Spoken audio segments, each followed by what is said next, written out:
up and let's jam it out. Stand up on your feet. Yeah.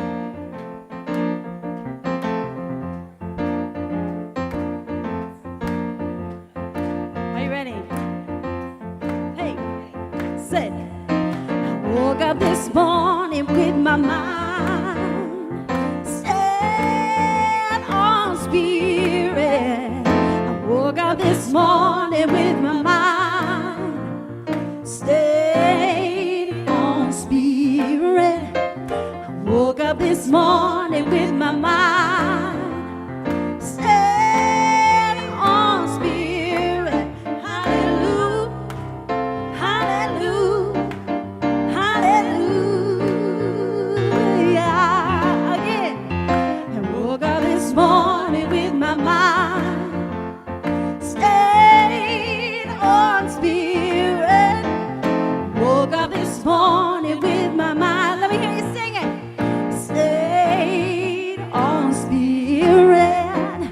Woke up this morning with my mind. Stayed on spirit. Hallelujah, hallelujah, hallelujah. One more verse there. Walking and talking with my mind. That's right. Stayed on spirit. Walking and talking with my mind. Stayed on spirit. Walking and talking with my mind. Stayed on spirit. Hallelujah,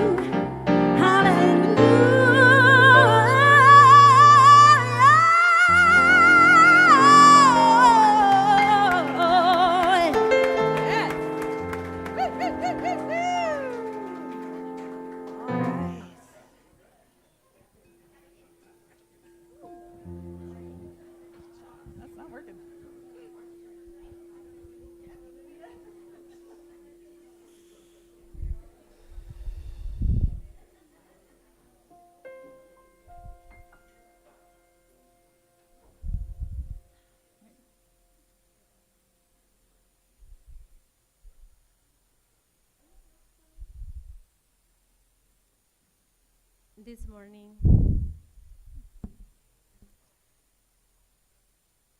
This morning, I know right here and right now, there's the presence of the divine.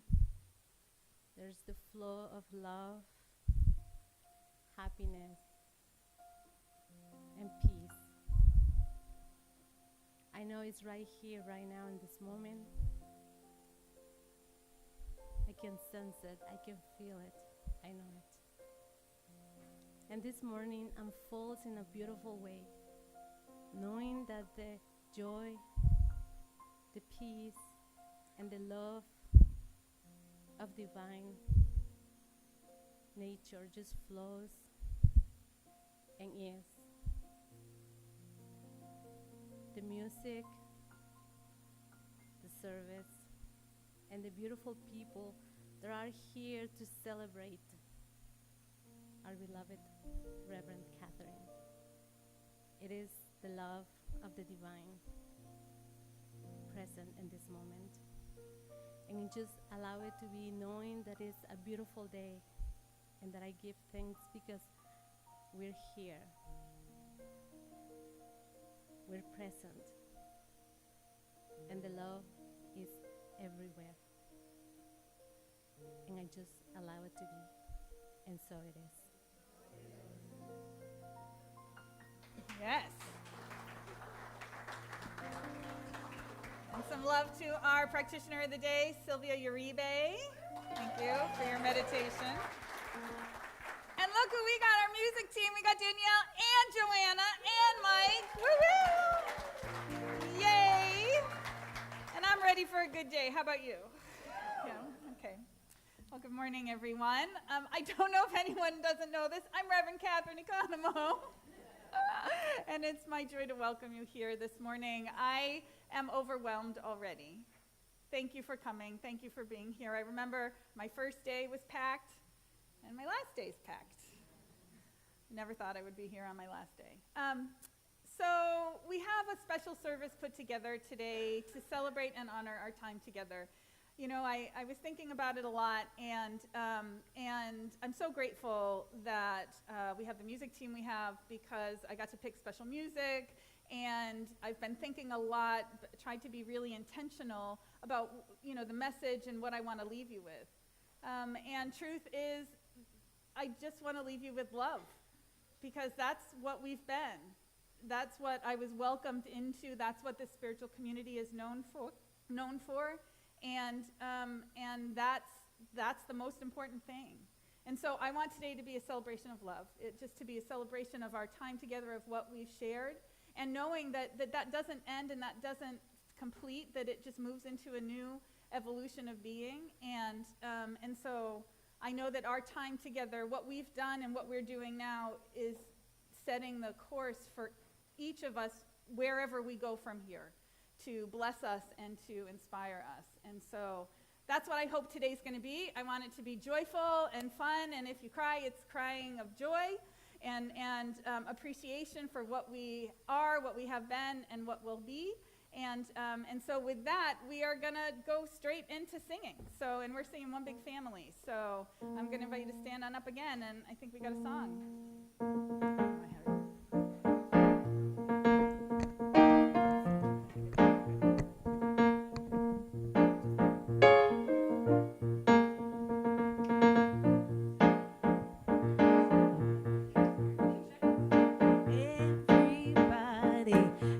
On your feet, see the light in everybody you meet. Everybody, get up on your feet, see the light in everybody you meet. Let us be reminded of who we've come to be. We are love, we are one big family. Hey, yeah, yeah.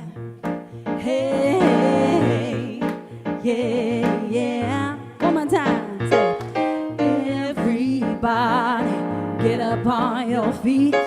See the light in everybody you meet. Everybody, get up on your feet. See the light in everybody you meet. Let us be reminded of who we've come to be. We are love, we are one big family. Hey, yeah, yeah. Oh yeah, let's hear it. Hey, yeah, yeah.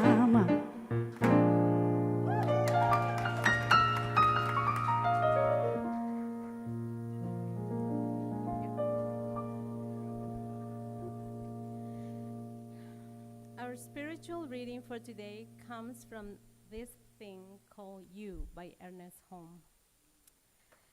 Let us think about happiness. Everyone desires to be happy. Everyone strives toward happiness. Too few obtain it. Happiness must come from a deeper wellspring of being. Permanent happiness comes from a quiet contentment and an inner sense of certainty, which cannot be shaken by outside conditions, whether good or ill. The mind must reach a place where it no longer remembers the past with anxiety or looks into the future with uncertainty. If you believe in divine goodness, the loving kindness and givingness of God, if you believe in your own soul as immortal, forever expanding, then no matter what situation confronts you, you can be happy. Now say silently to yourself, I have a calm inward conviction of my union with God, my oneness with God. I have a deep realization that I am surrounded by an infinite law which receives the impress of my thoughts and act creatively upon it. I am conscious of my ability to use this law, to direct it for specific purposes for myself and others. There is nothing in me that can deny it, limit, obstruct, divert, or in any way hinder my use of the law.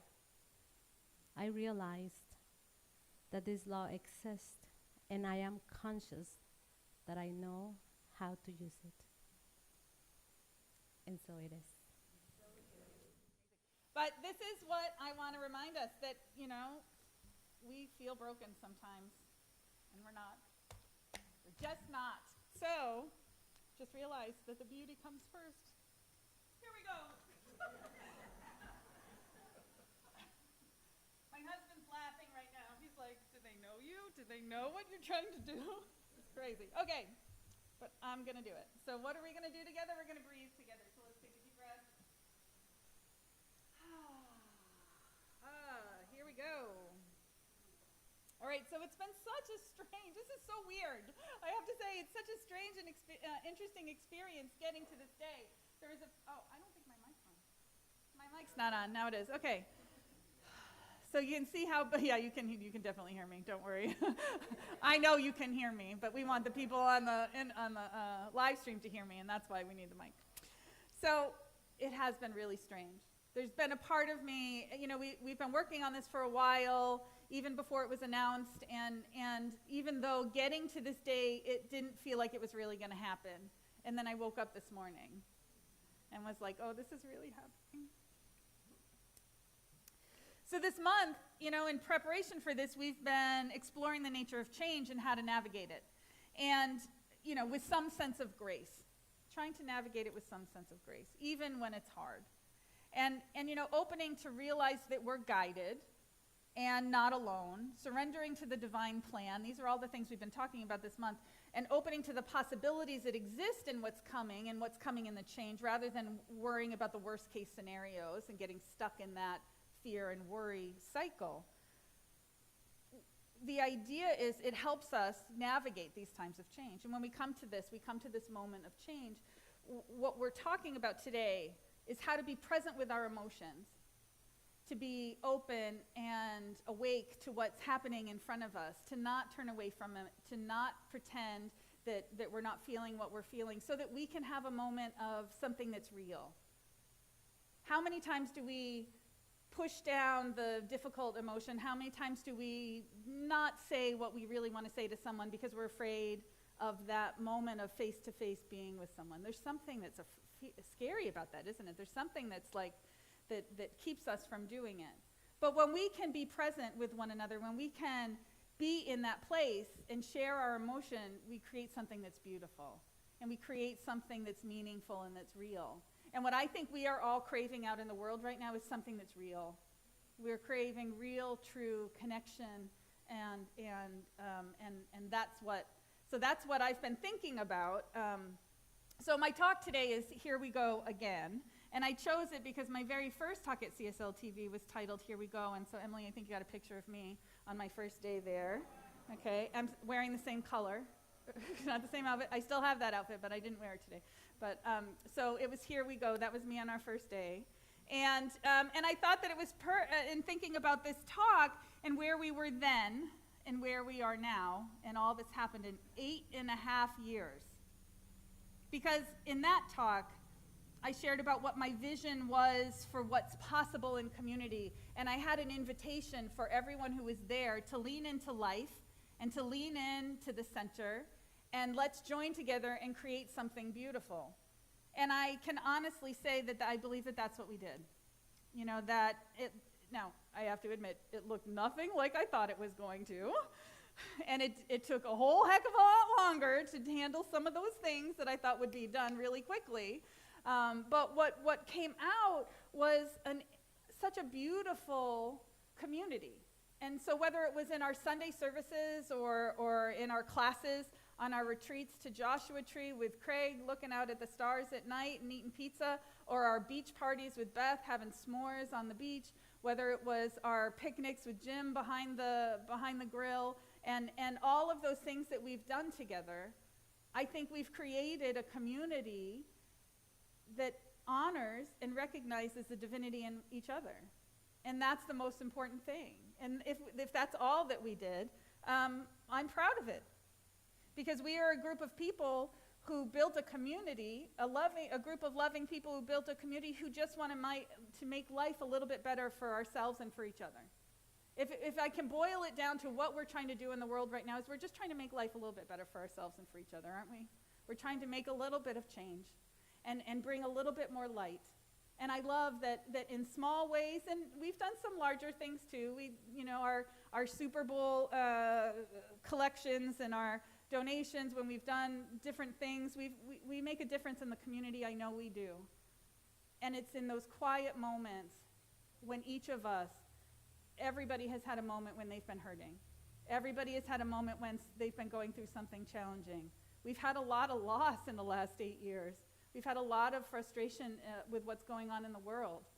And I love those moments where someone shows up at the office and I can sit down and pray with them and they can leave feeling a little bit better. I love seeing our practitioners doing prayers with people on the breezeway after church. I love when someone comes to me and says, I was really worried about this, and then I called, name a practitioner, any of the practitioners, and then I feel better now because I know that I'm guided. And I love that because that's the work that we've come here to do. And yet, life calls us forward all the time. We are each on our own path and experience of unfoldment, and life is going to call you forward. There's some people who have joined us today who were major parts of the community that life called them forward, and I'm so glad they're with us. And I know that happens. It's a natural part of what goes on in our lives, and we have to heed that call. We have to recognize when we are being called in a new direction. Because we could keep going. I just think of the old days before GPS. Can you remember trying to get to somebody's house before GPS? And when you went too far on the highway? Oh, crud. Oh, my God. Going down and turning around. I don't want you to miss the off-ramp on your life. Not off-ramp on your life. That did not come out right. Hold on.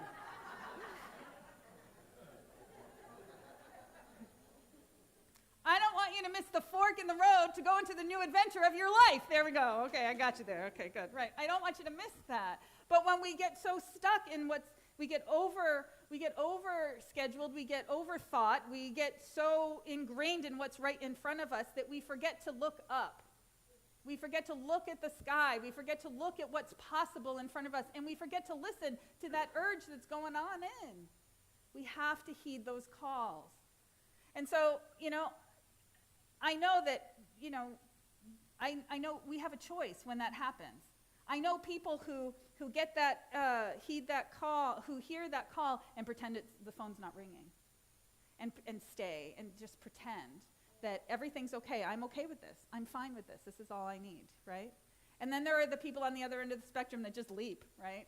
This is the person who gets on the plane without a suitcase, barely has shoes. It's like, oh yeah, I'm moving to Europe. Oh, great. Right? And then there's all the rest of us that are kind of somewhere in between. I can remember, and I have this clear picture of myself standing on the edge of a dock on a lake. And I'm ready to jump in, and I really want to jump in that water. And I'm not very good at it, and I'm not a great swimmer, and I would stand there for a long time, and everybody would write me off and be like, yeah, we're going over here because you're not ever going to jump in.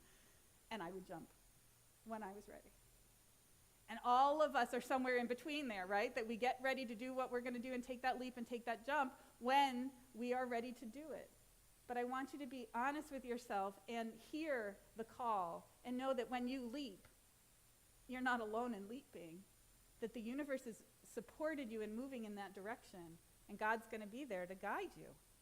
So I've been thinking about this a lot lately, and obviously I've been accepting that I'm being called in a different direction and looking at all the possibilities for myself and for the center.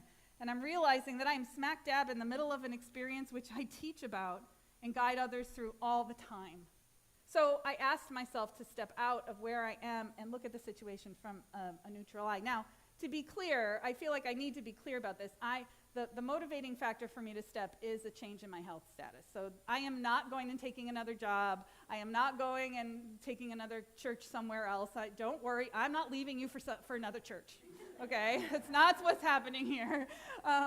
But I do need to start new treatment. It is a little bit more difficult, and it'll be more challenging for me to be able to do this job at the level that I can handle doing. I can't handle doing less than I do. And I want the best for the community. And so we're going to support the community in calling in the next minister, and know that I don't want you to be scared for me also. I'm fine, but my health situation needs our time and attention. And I know that as we put that on it, we're optimistic and confident that I'm going to move into another place of healing, because that's just how it works for us, So I often teach about the concept that everything is impossibility in the mind of God, but when something happens, it's God ordained. Now, it's a hard one. That's like the master's degree of spiritual teaching. But I don't usually bring it into Sunday services, but I feel like that's the bedrock of what we're going to talk about today. So, in order to believe that the divine is perfect, there's perfection in life, that there's perfection in God, we have to believe that. And it's not easy for me to say, especially standing in a week where we're witness to all the things that are happening in the world right now. And it's hard for me to say that me stepping out of the church is God ordained, and the overturning of Roe was ordained, or that the January 6th hearings are ordained, whatever. It's hard to say that. But what I'm realizing is that we are in the middle of an experience. I also teach that in every situation, something is trying to be born. Something is trying to come forward. And so in the situations of our lives, especially when we're in midstream with something, it would do us well to ask, what's trying to come out from this situation? And let me just say as an aside, with this Supreme Court decision, all I'm going to say is they just woke up a whole bunch of sleeping vipers. And they should just watch what's going to come next. Right. So I've been walking around this week asking on so many levels what's trying to be born in this.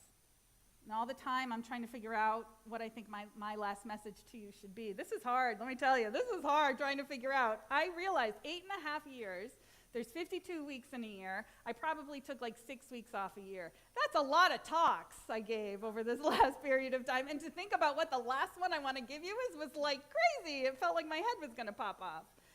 But what I realized is that there are a few core teachings from the science of mind that are my bedrocks. That there are a couple of concepts that I fall back on when I personally have something happening in my world and when the world around me seems to be spinning. And right now it's all spinning. So I thought I'd share this, and maybe it can serve you in your moments of spin also. So the quotes, I've got 2 longer quotes that I'm going to go through. We're going to put them up on the board here in a minute, but they're both from the Science of Mind by our founder, Ernest Holmes. And these are the 2 longer quotes that pop into my head before I even feel upset about something. Whenever something is starting to come to me, these are the things that I remember. They remind me of the presence of Spirit in my life, and that I'm not alone. And that something bigger is always happening, and if I pause and wait for guidance and wisdom, it inevitably shows up. So Emily, can you put the first one up for here? So this is my absolute favorite Ernest Holmes quote of all times. All nature conspires to produce and manifest the freedom of the individual that it may unloose its own energy.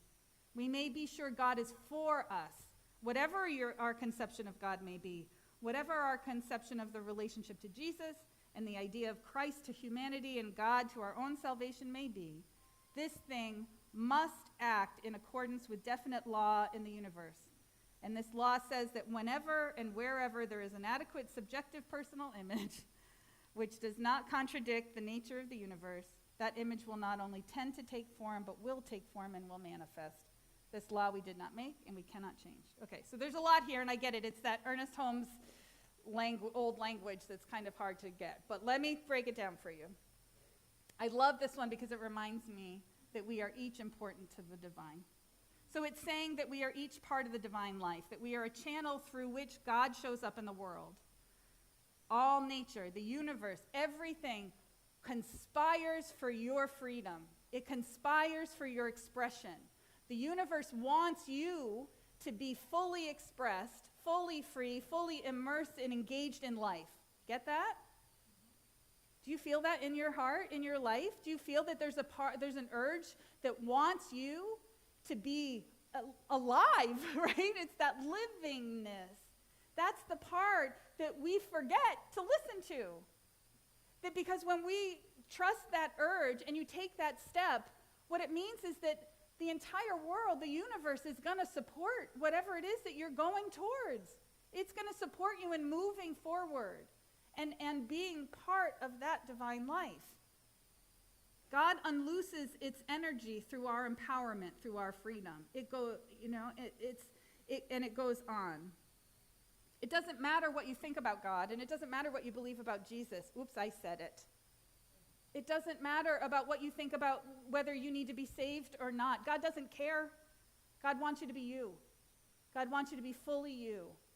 You do not need to be saved. You do not need to be anointed because you already were. You already were. You were called into being in this life. You've already been anointed. You've already been blessed. You've already been saved because you are the divine in action walking around in your life. That is what Ernest Holmes realized, that as we live fully as who we are, the universe rejoices and celebrates because it gets to be the hand and heart of God through you.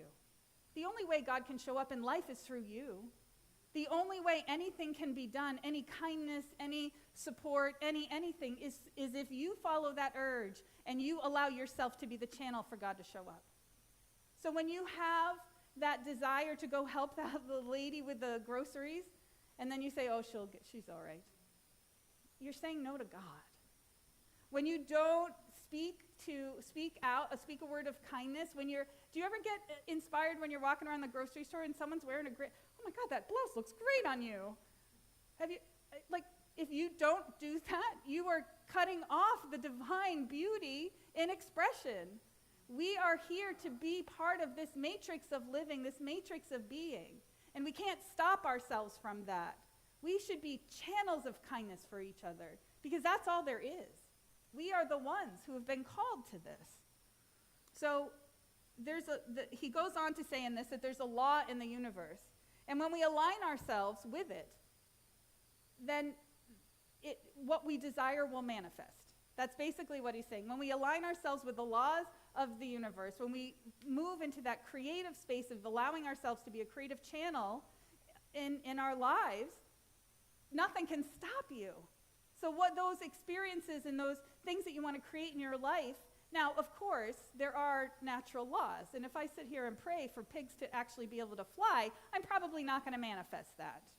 I will, and I know that I could work really hard. But if I pray really hard and I do all my work, I know I'm still not going to be able to sing like Madonna. I know I'm not. That's a law of the universe. It just is. It is. I will not be able to sing like Madonna in this lifetime. But anything else is possible when we align ourselves to the laws of the universe. So your freedom, feeling loved, having abundance, being able to be a channel of productivity in the world, whatever you want to do, you get to do. And that's what this quote's reminding us. Not only will it take form, it must take form. And so what I want you to think about is that it's like a personal assistant. God is like a personal assistant waiting there to support you. What would you like? You want some tea? You want some coffee? You want a new partner in your life? You want a new partner? You want a new job opportunity? Do you want to create some more abundance? You want to have some fun and adventure? Your assistant's sitting there waiting to say, okay, what do you want? What do you want? Let me give it to you. Let me get it for you. And we're sitting there going, I don't have this, and I don't have that, and I don't have this. The universe wants to support you. We need to allow it to do this. So it reminded me of a story. This guy, Andy Grammer, this is from 2018, and I think I told it, back then, but it just reminds me of this story. Andy was it had been a little while since his mom had passed. His mom had passed the year before, and he was up in Hampton Beach in New Hampshire, and I remember that because I used to go to Hampton Beach in New Hampshire, and it was fun and all great. So he was sitting there at this diner, and there was a group of 5, he said, lovely elderly ladies having breakfast next to him. And they were chatting it up and having a great time, and he woke up missing his mom that morning. And so he decided he was going to buy their breakfast. And he said, because it just brought him so much joy to see these ladies laughing and having a wonderful time. And so he paid for the bill, and then he was just going to leave. And then he said, you know what? Normally he does that. He just doesn't need the acknowledgement, so he just does things like that and leaves. But he said, you know what? I wanted to tell them how much they helped me today. So he went over and introduced himself and said, ladies, I just need to let you know, I'm sitting over here, and I lost my mom, and I'm missing her a lot, and you just brought so much joy to me. I want to let you know I'm buying your breakfast. And a woman on the end popped up, and she said, oh my God, she said, I lost my son 6 months ago, and I woke up today missing him so much. Can I give you a hug? And he said, I really need the hug. And she said, I really need to give you a hug. And they embraced. And it was that moment of coming together to share the love in that moment. If he had not said anything, she would not have been able to give her love and to receive the gift of him, really. Don't hold ourselves back.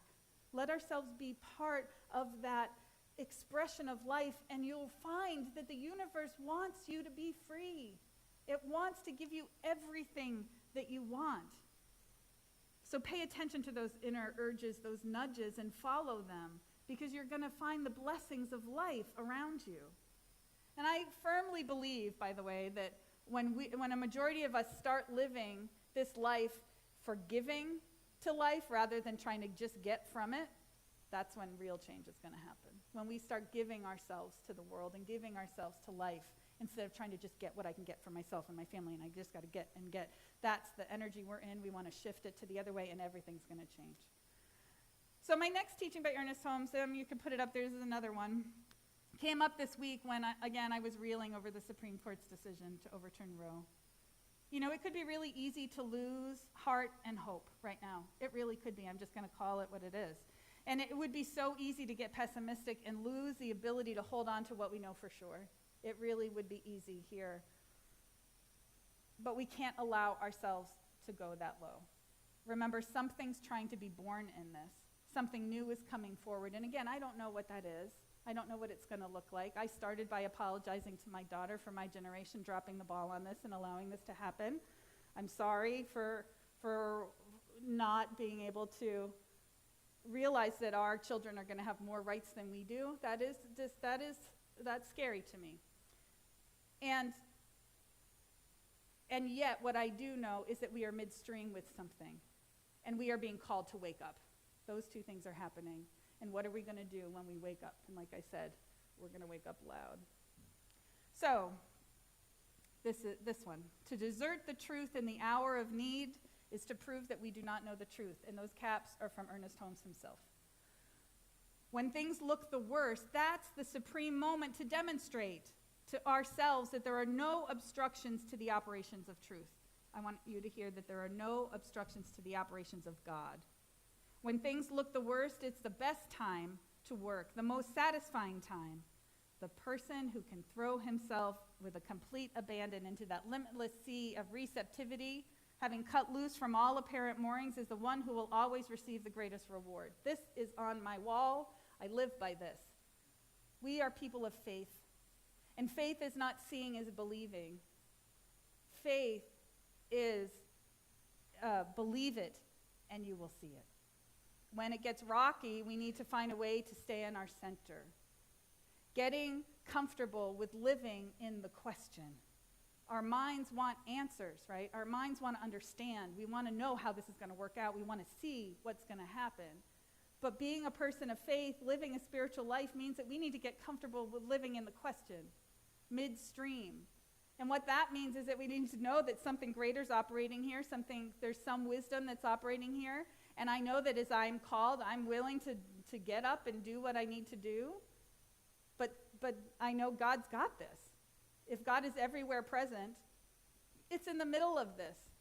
And I don't know how this is perfect that this is happening, but it is. I think, ultimately, what's happening is that anything false is being burned away.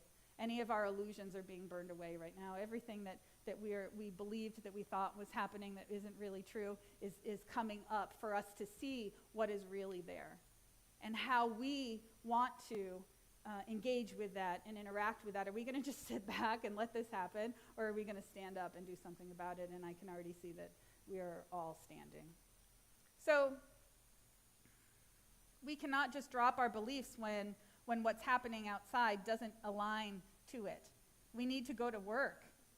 We need to get to work in our spiritual work, which means clearing our misperceptions, our false ideas, to do our prayer work and know the truth, to go back to the basics, to remember God is all there is. And I love that the person who can throw himself in, with complete abandon into that limitless sea of receptivity. Can you imagine that? So now just picture me jumping off running down to jump off that dock into the water. That's what I imagine, right? Like spread out, just throwing ourselves into life, right? Like letting go of all of those expectations, those fears, those worries, those ideas of who we're supposed to be and how we're supposed to show up. Those are the moorings that we need to cut from. Any idea that you need to change who you are to be acceptable or handleable to anybody needs to go out the window. Be bigger than you think you need to be. You get to be yourself as your fullest expression. Be too much for somebody. That'd be great. God knows I am. We all know I'm too much for many people. But that's who we've been called to be. We give everybody permission. Because each one of us, if you are here in this life, if you have been born into this life, you've been chosen by the divine life. You've been called forth in this time for a reason. And sometimes we forget that. Sometimes we forget that we're precious. Sometimes we forget that we are unique because sometimes living is hard. That's why we need someone that we trust who can look at us and remember and remind us. Everybody gets to that place. And that's why I love that we have our practitioners. Because the practitioner will sit down with you and look at you and see the truth of you, and they can speak it into being and into reminding you. And the reason why I'm crying right now is that I want to be able to have a chance to remind all of you every day after I leave here that you are precious. I want someone to be there in your life to remind you.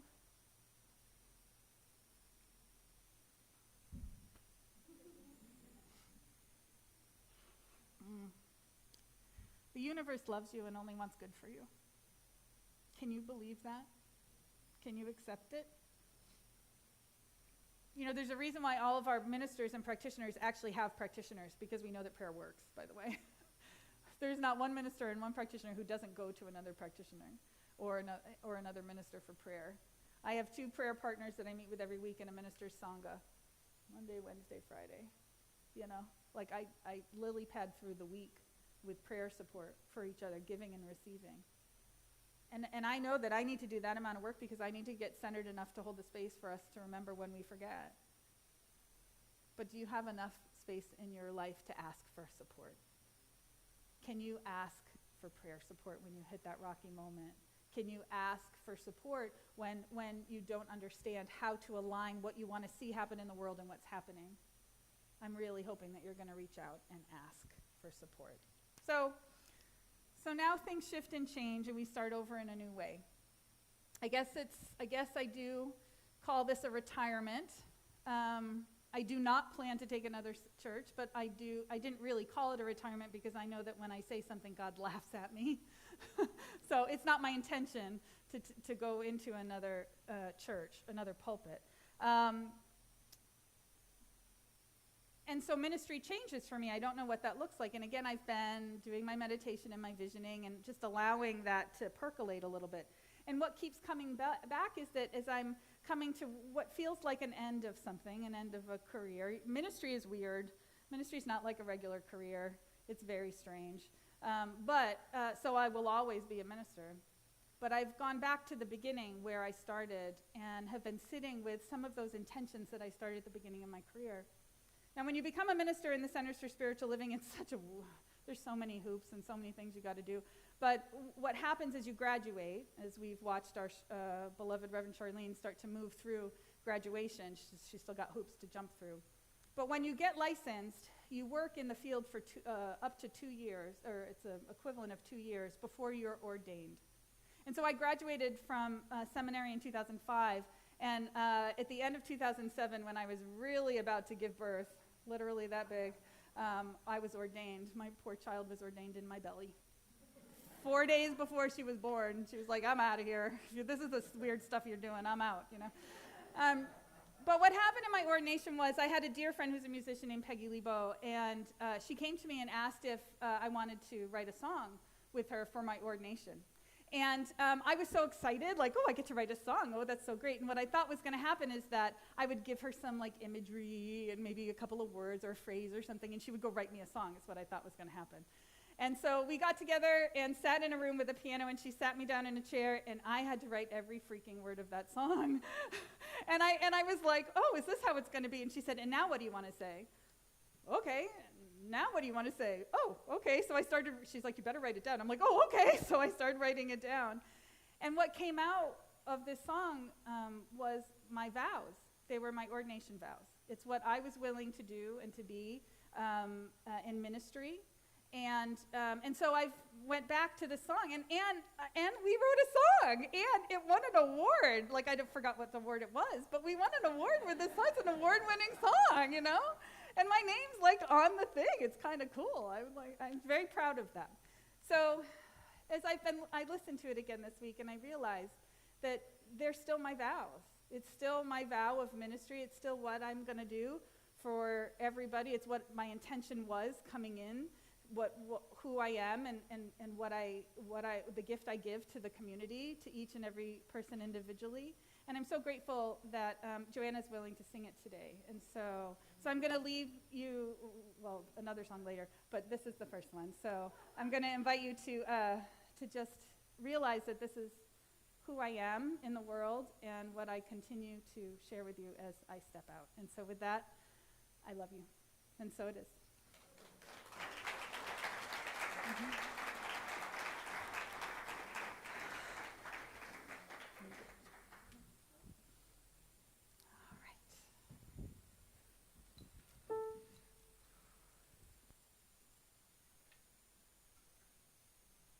So no pressure at all.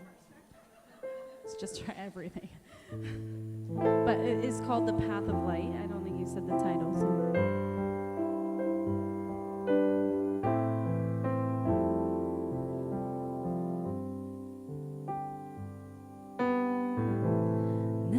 Trust in the Spirit. I will open my heart, and I will always remember the truth of God that has brought me this far. Lead me on this path of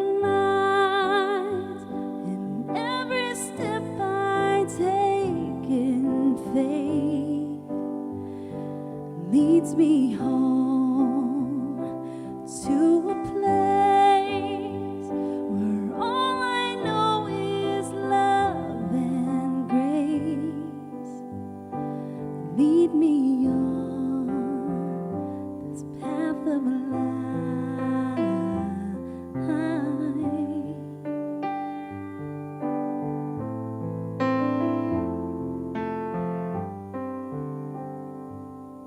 Shine a light in the darkness, bring forth the truth, and I will honor the beauty in life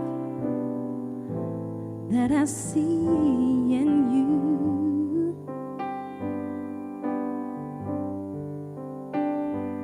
Lead me on this path of light. In every step I take in faith leads me home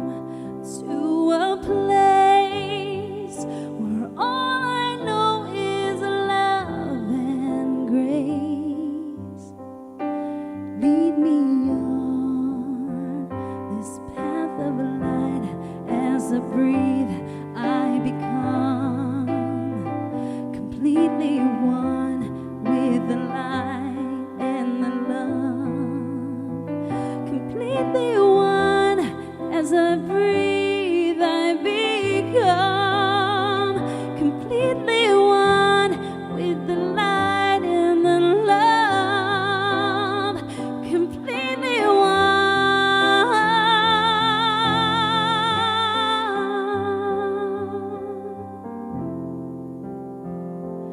Lead me on this path of light, and every step I take in faith leads me home to a place where all I know is love and grace.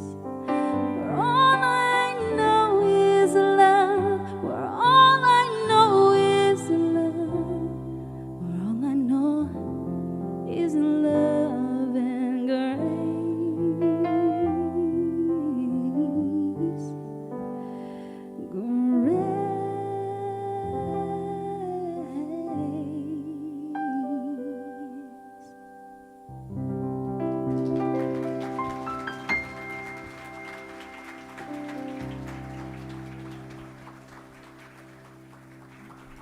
Beautifully done. Thank you.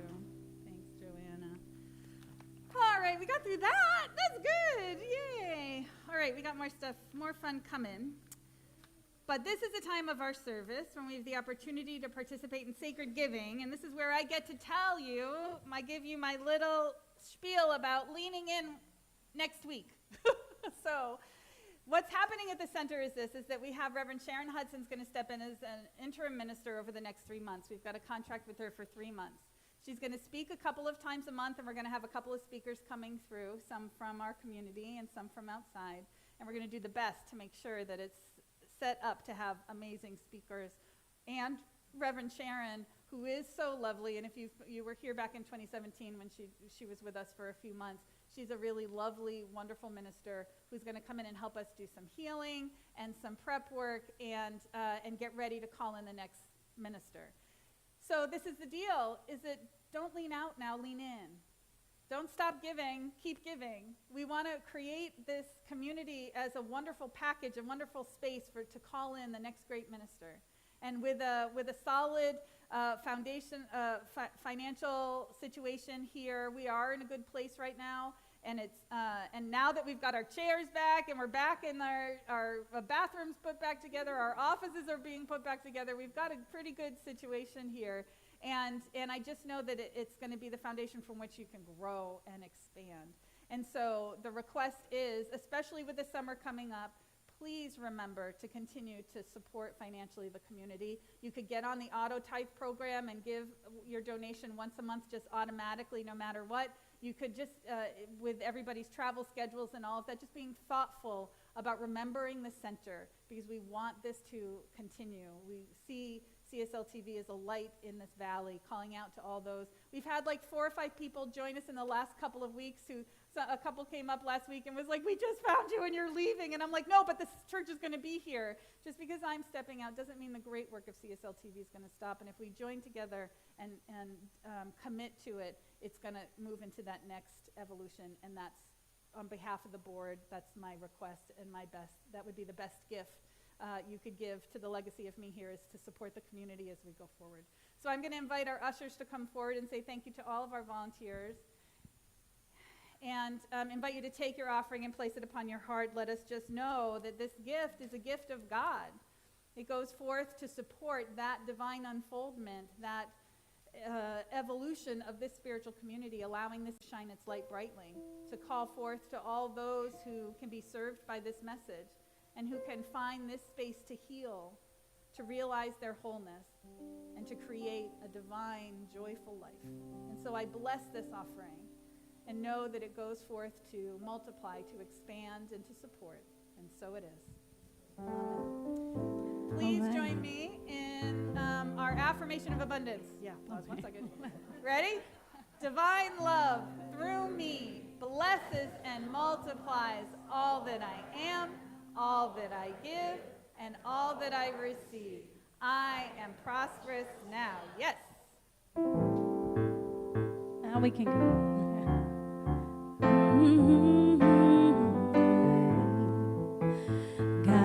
my source. God is my power. God gives me everything I need. So I give thanks for all my blessings. God gives me everything I need. Joy is my source. Joy is my power. Joy gives me everything I need. So I give thanks for all my blessings. Joy gives me everything I need. Love is my source. Love is my power. Love gives me everything I need. So I give thanks for all my blessings. Love gives me everything I need. All right, so I've got some announcements for us, so I'm going to run through these pretty quickly here. Our Science of Mind book study is still meeting on Wednesdays. They're reading The Secret Wisdom of Nature. You want to connect with Ann Woodward or Julie Nims to get the link. 10 a.m. to noon on Wednesdays on Zoom. Our men's ministry meets on Wednesdays, both in person and at Journeys. What's this coming week? Reverend Michael, is this week in person or online? It's on Zoom. So you want to talk to Reverend Michael if you'd like to get connected to the group. And they're such a great group of guys. So thank you. Okay, you're on the website. Yep. Okay, great. Thanks, Reverend Michael. Our Sisters in Spirit group is meeting on the third Thursday of the month, and at Journeys for breakfast at 9 a.m. So the third Thursday of the month at 9 a.m. at Journeys for the women's group. All right, our community connection. This has been going on. So, during COVID, what happened was when COVID hit and we all got sent home, we started a spiritual connection at 7 groups. So at 7 a.m. and at 7 p.m., Monday through Friday, we had meetings. We had meditations. And then on Wednesday night, we would have a connection group. And I would get on that night, and we'd talk about what we were doing, and we'd do some prayer support. And that has been going on for 2.5 years. And I had my last meeting with them on Wednesday. But I'm so happy to announce that Julie Nims is willing to continue this group. And so we've been a smallish group. If you've been here at all, you've heard me invite you. You've all been invited. You're all invited to join this group. But we hang out for an hour, and it's a really relaxed conversation. Sometimes we talk about what the message was a little bit deeper. Sometimes we share about those things that are going on in our lives, and then we meditate for 15 minutes. And it's really a lovely time of connection with people of like mind. And so I'm so thrilled that Julie's going to step in to lead it. We're looking for a co-leader with her, so any of the practitioners who want to do that, we would love that. And the group was really happy that we were continuing, so I'm happy about that. There will be a new, oh great, our camera's dead. Okay. Okay, let me finish this announcement, then I'm going to help you with that. There will be a new link, and we will send out an email tomorrow. So everybody who's part of it, we'll send out the new link for Wednesday night tomorrow, and just take a look at that.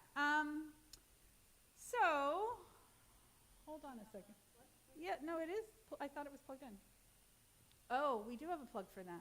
We do. Hi, we got to tap dance again. Yeah, hold on a sec, sorry.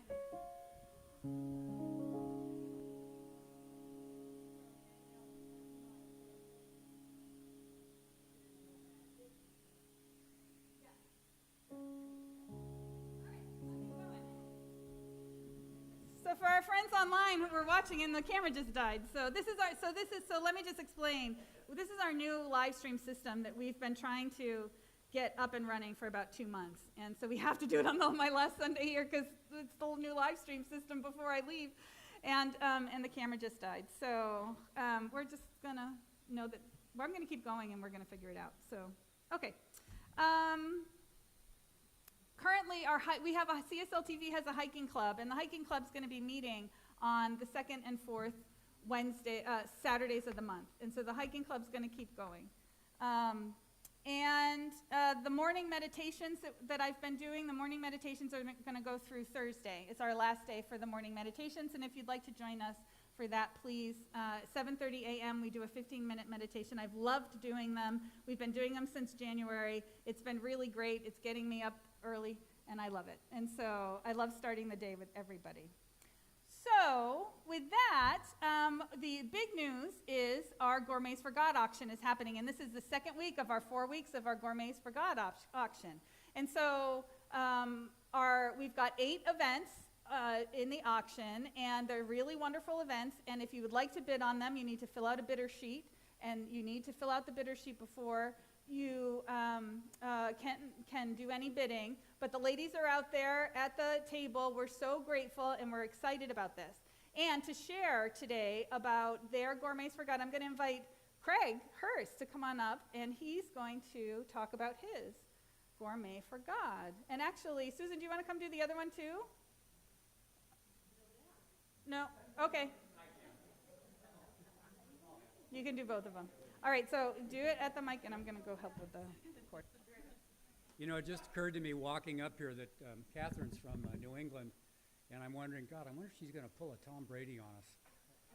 And kind of weird going on there. Anyway, September 2nd, Susan and I have procured a skybox at the Storm Stadium. And if you've ever been to Storm Stadium, it's a beautiful stadium. It was built a number of years ago, but it looks like a real old-timey stadium, but it's really kept up. It's just gorgeous. They have wonderful games, guys playing their hearts out. But the other day I was up there taking care of this, and the skybox, the view from up there, wow, it is so cool, and it's a whole different deal watching a baseball game from up there. So please bid on our event. It's going to be a lot of fun. Thunder, the mascot, if you've been to a game, you know Thunder, he's just, well, I don't know, he, she, got to get the pronouns right. But it's just a crazy person. He's going to come up to the box and meet us, and there'll be fireworks that night. It's Friday night, so fireworks after the game. And the special part about this is whoever bids the most on this event gets to throw out the first pitch that night at the game. So I've arranged that too, so that'll be pretty cool. So how do you throw a ball? Can you throw a ball? Can I throw a ball? No. Okay, well, I don't know if it would be me. so anyway, bid off and bid high, and we'll see you. Thanks. Oh, and our other. The other one. Yeah, we got the other one. Yes. Okay, that was kind of the one I started with, and then Susan decided she wanted to do a repeat on an event we had several years ago. It was a great success. We live near the Santa Rosa Plateau, and I'm involved in the reserve there. And a really good friend of mine, Rob Hicks, is the interpretive ranger up there. Guy is totally amazing at talking about the reserve and everything that goes on up there. So what our event is, you'll meet up on the reserve. We haven't figured the place yet, and gone for a short, easy hike with Rob, and he will. I have difficulty finding words that say how devoted this man is to that reserve and how much he knows about it. You'll have a wonderful time with him, learning things that you probably didn't even know existed before. And then afterwards, you'll come to our home and sit out on our deck and have a wonderful lunch that Susan and a couple of her friends are going to fix up for us that morning. So it'll be really fun. The last time we did it, it was a great success, and I'm sure it will be again. So, like I said before, bid often, bid high, and we'll see you. Yay.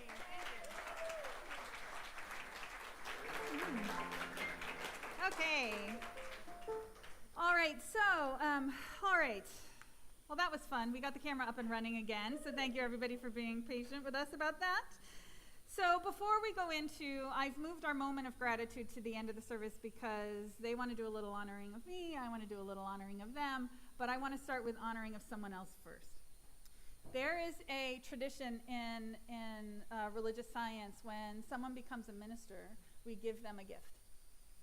And traditionally, what the church will do is the church will buy the new minister their ministerial robe, which is a really beautiful gesture. Our board has decided to tithe to our beloved new minister, Reverend Charlene Kushner, for her robe. So I would love for her to come up, and I wanted to be the one to give this to you. Yeah.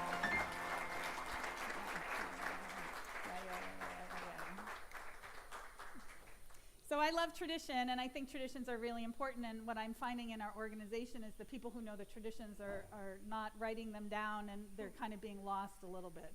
And so I wanted to make sure this was going to get taken care of before I left, because she's not done yet. Just so you know, I call her Reverend Charlene. She can't be called, she doesn't have her license yet. We're not supposed to do it. If they see it on the live stream, they're going to get mad at me. I don't care. You can whisper it. I don't care. What are you going to do, fire me? Okay. Well, I need to keep my license. I need to keep my license. So I call her Reverend Charlene. You can call her Reverend Charlene, but just realize that she's not technically, she doesn't have it yet, because she needs to finish her tests in the fall. She's got another class she needs to do with me. And then she needs to do her panel exams. Like I told you, all those hoops. But we know it's done in the mind of God. And so I would love for Charlene to go and buy her ministerial robe and be able to wear it at the holidays with you. And so congratulations. Okay. All right, and now this is when I have to give up control. I don't know who I'm calling up. Someone's going to jump up and say, it's me. It's Pat. Okay. And so this is me letting go of control and allowing them to come up for the moment of gratitude, whatever they want to do. Come on. Come on. Go. Hi. Good job giving up control. See? I can do it. I'm proud of you. Thank you. Do you want me, where do you want me? Here? Where am I? Okay, I'll sit. Spot for you. So, well, I have a few introductions to make. A few people have agreed to come up and say a few words. I know that many of you also have a feeling what you'd like to share, but we want to keep this part of the service moving. So if you do feel called to share, we would love to hear from you at the luncheon in the social hall after the service. So it is hard for us to say goodbye to Reverend Katherine. It's been a bittersweet time, accepting the fact that she needed to leave us. We don't want to let her go. We love her, but we know that this is the right and perfect thing for her right now. And so we support her in that move, and that's the better. So I was saying I didn't want to let Katherine go. This is hard for us to do. We support her. I'm going to help. You don't need to get close to I just wanted to leave that for you to have something to do. I need Okay. How's that? All right. So, again, we are here to say goodbye, but not really goodbye, because you can't really escape us. You are here, and we know that you're not too far away, and we know that all is perfect in your world, and that we're going to be hearing from you again. So, what I wanted to say, in addition to the fact that I'm going to miss Reverend Katherine, she has been my spiritual teacher. She's been my leader, my mentor, and my friend. She's given a great deal of love to this community. She's been available to all of us at all hours, all days. And I don't really think that we really realize how much energy, how much love she's put into this community. She's really kept things going, and we are learning a little bit about things that need to happen now that she's leaving.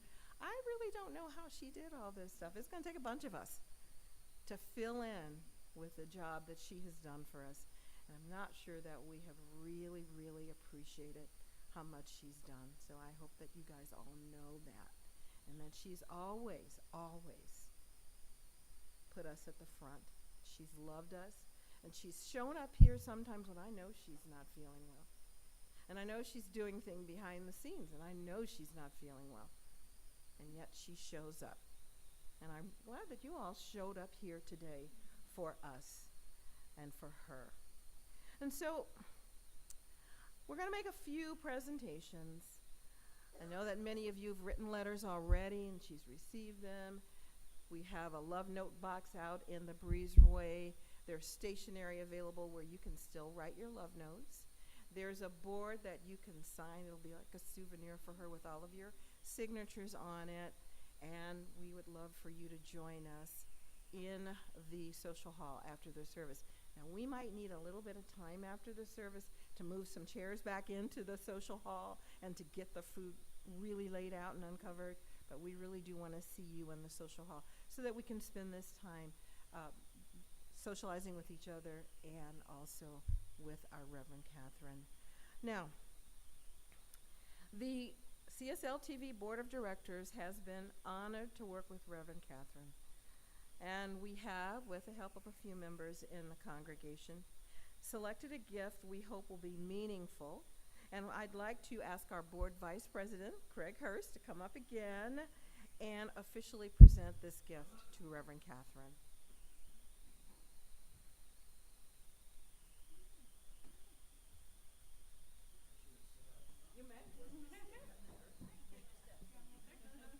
Well, there's two things. Number one, a gift that we purchased for Katherine. This is from the board and also from our amazing administrator, Cecilia Birch.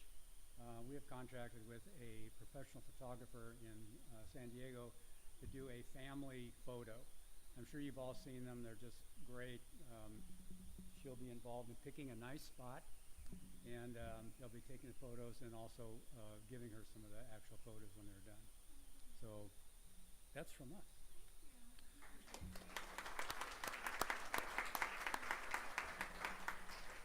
Also, just on a personal note, 8.5 years ago, Katherine came to the center and I met her, and I believe that I was the first person to discover that you needed to be very, very careful about going to lunch with her. Yes, you were. We had a lovely lunch at the Mill Restaurant in Marietta. Remember where we were sitting? It was very nice, and the next day I was on the board.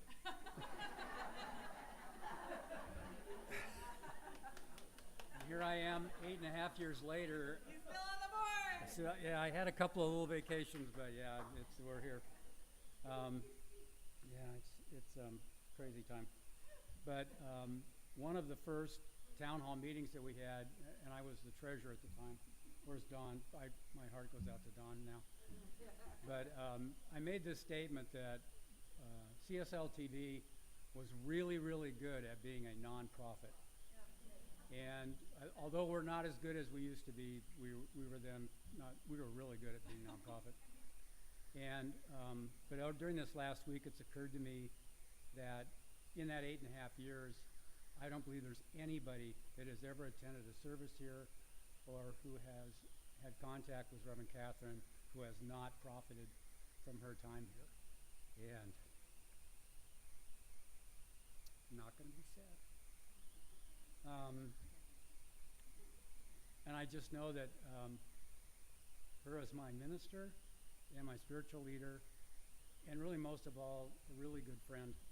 Thanks a lot. I really appreciate it.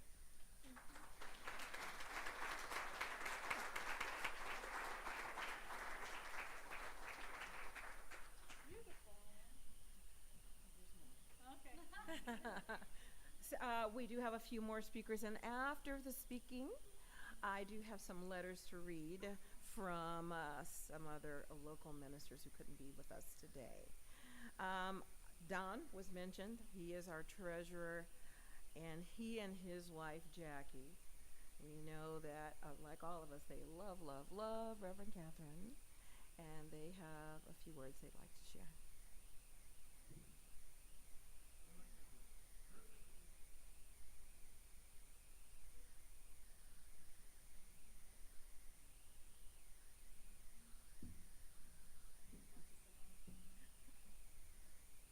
Hello, everybody.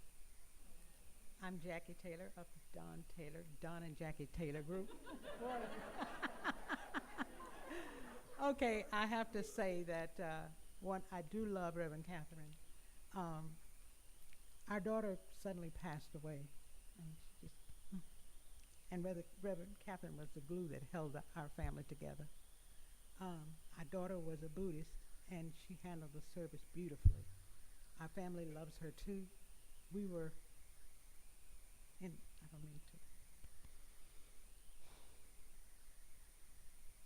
It was hard, but it was easy with Reverend Katherine, and the way she was such a leader and such a source of support for us, and how she guided us through those periods of despair. I mean, if you don't want you all to have lost a child, but it was so heartwarming with how Reverend Katherine, I call her the ever-ready battery, because she just kept, and she was having challenges too. That's why I respect her so much. I've had my medical challenges, and I look at how she does things, and as you said before, she may not be feeling well, but she steps up and comes anyway, and she does what she has to do. She's the glue that keeps it together. She's always there, no matter what her personal situation may be. She's always there, even when she's not feeling well. So that was really inspiration for me when I had my challenges. I knew when I looked at her and saw how she just kept moving and kept going, I knew I could do the same. And I did. And I'm doing the same. I'm putting, thank you so much. She handled our daughter's service with such grace and such beauty. There were some comical things that happened. But anyway, I'll give this to my husband.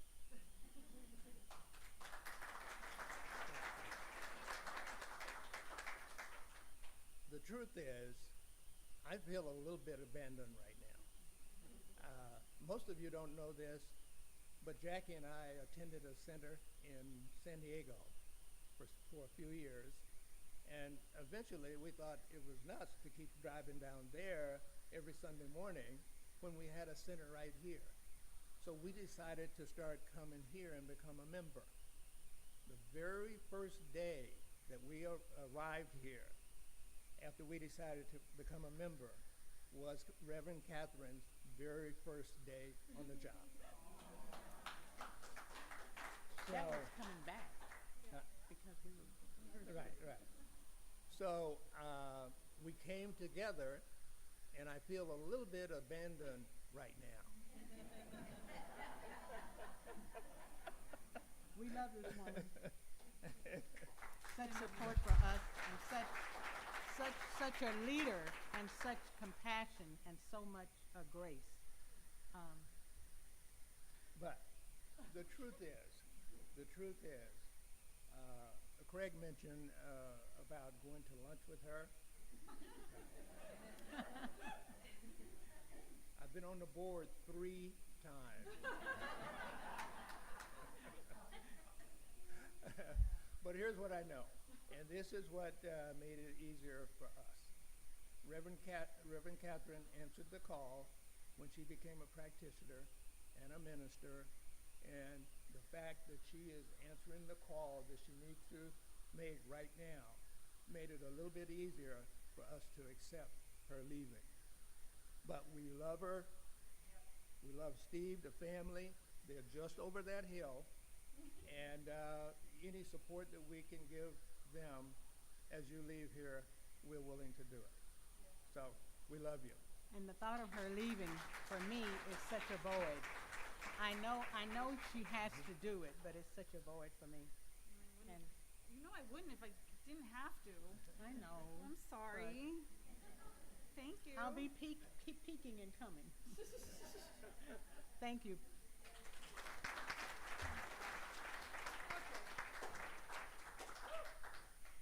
All righty then. All right, you already saw the gift from the board to our Charlene Kushner, whom we love too. And she is our newest ministerial How'd you know I wanted you to come up? So she's our newest ministerial graduate. She's a member of the board, practitioner trained by Katherine. She's going to say a few words to us Just a few. on behalf of our practitioner. I want to look corps. at you. Okay, that's fine. So I'm looking Oh, at you you. have to have your own mic. Of course I am. I'm a Okay. minister. Kind of. She knows what she's doing. She's straight. I trained her. Good morning. I'm here to speak on behalf of the practitioners who are out in the room today and beyond. But first, stats. We're starting with some stats. All right, these are the Rev K stats. Sundays, 440, give or take. Just here, 440. Practitioners trained here, 15 plus. Classes taught, I don't know, a lot. Ministers supported, three plus me. Lives shifted, transformed, moved into freedom, innumerous, can't be counted. Ministers in this organization right now who are trained by you personally, your love, your heart. They're out all over the world right now. She has trained so many. She has sourced and supported and guided and guarded so many lives, not just here, all over the world. And so I brought my journal. Can I have? Because I'm a journaler, and I have like 5 of these over the last 8 years, and this is from 2014.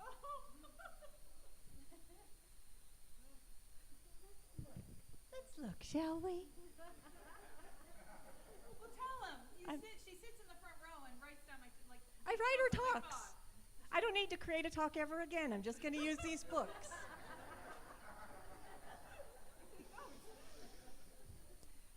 From January 2014, go through fear, not around it.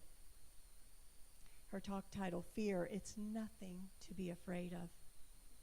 And she's embodying that today. We are so proud of you. You're going through it. You're not roaming around it. You're charging right through it, beautifully, embodying it for the rest of us so we can do it too.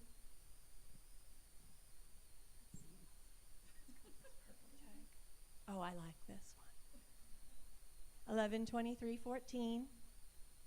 I am a part of a lavish, loving, infinite universe. Lavish is a word that I take with me from Reverend Katherine. And one final one. This is from 2015. Realize that the presence has gone before you to prepare the way, and that same divine presence remains behind you as a benediction to all who pass that way. Yeah. I said that. Yeah. I write things down. Oh, wow, pretty good. And so that is the message, right? That she's paved the way here, and she continues to leave the essence of herself as a benediction for all of us to continue to move into freedom, to be the best and highest of ourselves that we can be. And that is her legacy. That is her benediction. We love you, grateful for you, and I'm so proud of you. So proud of you. I love you.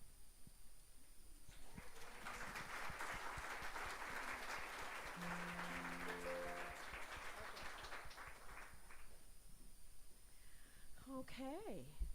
So, Reverend Katherine has trained a lot of practitioners. The last practitioner class here graduated last year, 2021. And Katherine taught the Practitioner 2 class, and we were all herded by the person who talks about herding cats, by Beth.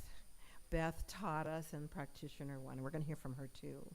But right now, we're going to hear from a member of the last class of practitioners taught by Katherine, Sylvia Irube.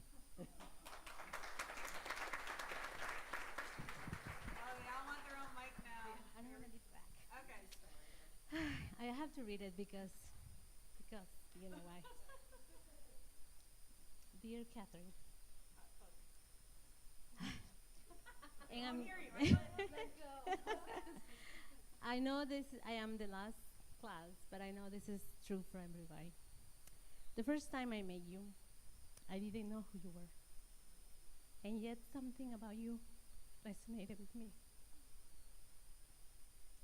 I saw in your eyes a reflection of a woman I once knew. It was a glimpse of a memory. You and Beth, no, she's there, show me who I was before the brokenness I felt. Well, Beth dusted my wings and showed me how to fly. You pushed me out of the nest. She did. And I know many of you know that. And while I was free falling, scared, you screamed at me, you can do it. You have everything within you.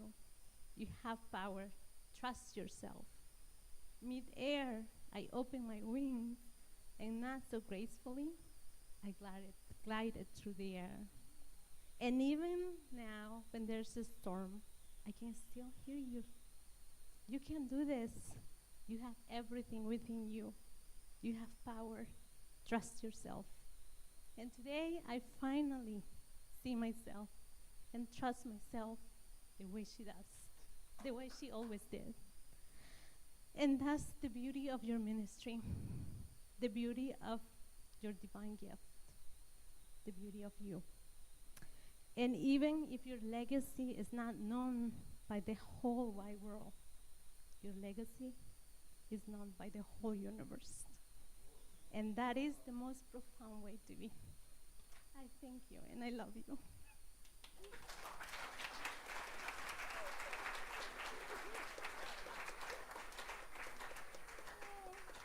Oh my goodness. Okay. How much more? Oh, you can take it.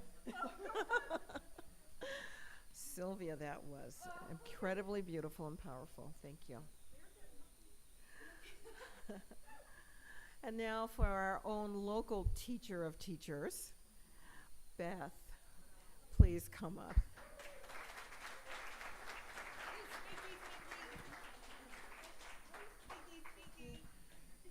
I agree. I like to be able to see her and not turn my back on you.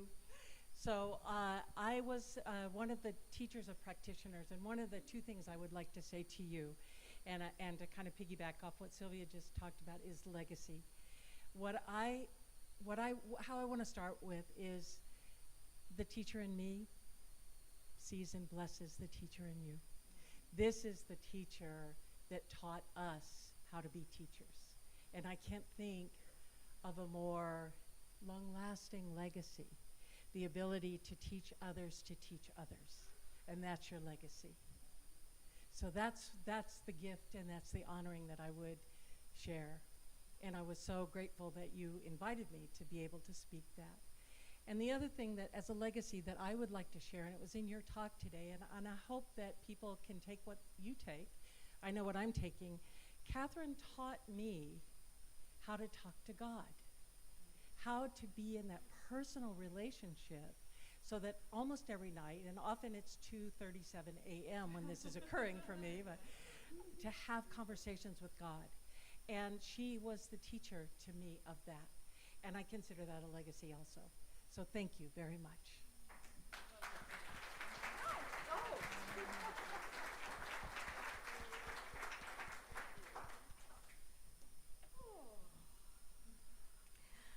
Okay. So, Pat. You're so hot, Pat. That's it, I'm on fire. Fire. Pam and Nick Migliosi, they were beloved members of this community for a long, long time. And then they followed their dream and they relocated to Washington. We've missed them. They were just added so much to our community. And we felt a hole when they left. But they came back to say goodbye to Katherine today. And so Pam is going to come up and say a few words.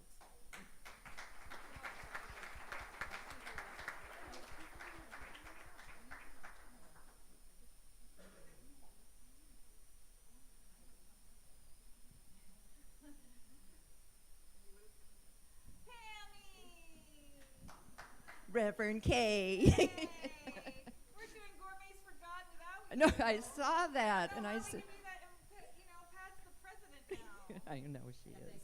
Right? Don't ever answer the phone with you. That's right. I answered that phone a few years ago. Well, when I saw the announcement, and I want to thank Reverend Catherine including me in the announcement to the congregation, we had a trip planned down here. So we were freaking out. We had to see family in Thousand Oaks. We had to see family in the San Fernando Valley. So I thought was, well, okay, we'll, get down to Murrieta, Temecula, probably Monday, Tuesday. And then when this happened, I said to Nick, I said, oh my gosh, we need to be there. And he said, yeah, let's go. And I said, well, I want to communicate to Reverend Catherine. This is her day. And I sent her an email explaining. She got back to me and she said, yes, She come. asked if she could come. Can I come to church, she said. And I'm like, what? Of course. As everyone before me has said, and I know everyone here, my mentor, my friend, my inspiration, and she used to say to me, Pam, stand in your own power. And I've learned so much, and so much from all of you, and a warm thank you to Beth for being here today, for taking me and our group through practitioner training with the wisdom. And just to touch a little bit on Jackie and Don's very warm words. When Nick's daughter passed away a few years ago, Reverend Catherine was so supportive and so beautiful. And I said, I have things coming up here at the church, but we need to go. She said, of course you need to go. And she followed up, and she checked on us. She talked to us, and she was there for us. And I love you. I love you, Reverend Catherine. It's so easy as a practitioner to be active, loyal, and supportive, because look who we have.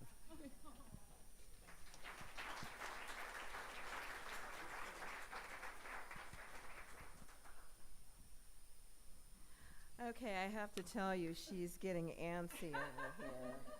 Well, I just want you to have lunch. I want you to be honored. And there's not that much left. Well, I still have my part. Okay, well, yeah, this is our part now. So, we are going to have a special musical presentation in just a few, and one more special speaker. But before I turn that over to them, I want to read a couple of the letters that were sent to honor Reverend Catherine. And here's the first one. My dear Reverend Catherine, I congratulate you on your so many years in service to our organization and to the world. Our founder, Dr. Ernest Holmes, remarked that as practitioners, we see the condition on the outside and heal it on the inside. This takes remarkable courage. I have had the privilege to be your friend. I have also had the delightful opportunity to have shared the path of ministry with you from our earliest days at the Holmes Institute. We have been colleagues, friends, and pranksters in these many years. In all of this, I have watched you mature in courage and compassion and in the cultivation of the heart of ministry. In all of your endeavors, you have brought these qualities along with a spirit of excellence in every aspect. I know how you have served your community well. Thank you for your authentic gift of ministry you have brought to this and every community you have served. Thank you for being my friend and colleague along this path these 20-some years. I again congratulate you on a job well done. I look forward to being able to have our coffees together where we gossiped, challenged, and encouraged each other. My blessings to you, dear friend, is to you and your family. May this chapter be filled with great adventures, expanding prosperity, vibrant health, and the ever-present love of which you embody. Grace and peace from Reverend Dr. Guy. Hilltop, from the Hilltop Church, Guy, from Guy Williams. All right, here's another one. This is from Reverend Sarah, Reverend Sarah, and she'll be a guest speaker here a few times in the next few months. I've had the honor and blessing to have been mentored by Reverend Dr. Catherine for the last few years of my ministerial school and the first year of my ministry. What I know and love about her is her ability to stay real and present with what is, speak the truth of our shared human experience without sugarcoating it, and at the same time, stand in a powerful place of high spiritual truth and intention. She can even hold a great sense of humor in the midst of it all. As a senior minister and a teacher in the School of Spiritual Leadership, she lives these spiritual truths every day with a deep trust and faith in her relationship with the divine. What a marvelous model to learn from.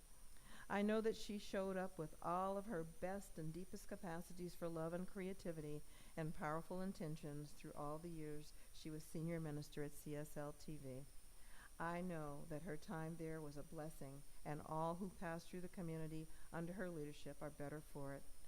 Because we're all one, I also know that wherever the divine is calling her to in her next adventure, it is absolutely held in the highest good for her and for everyone around her.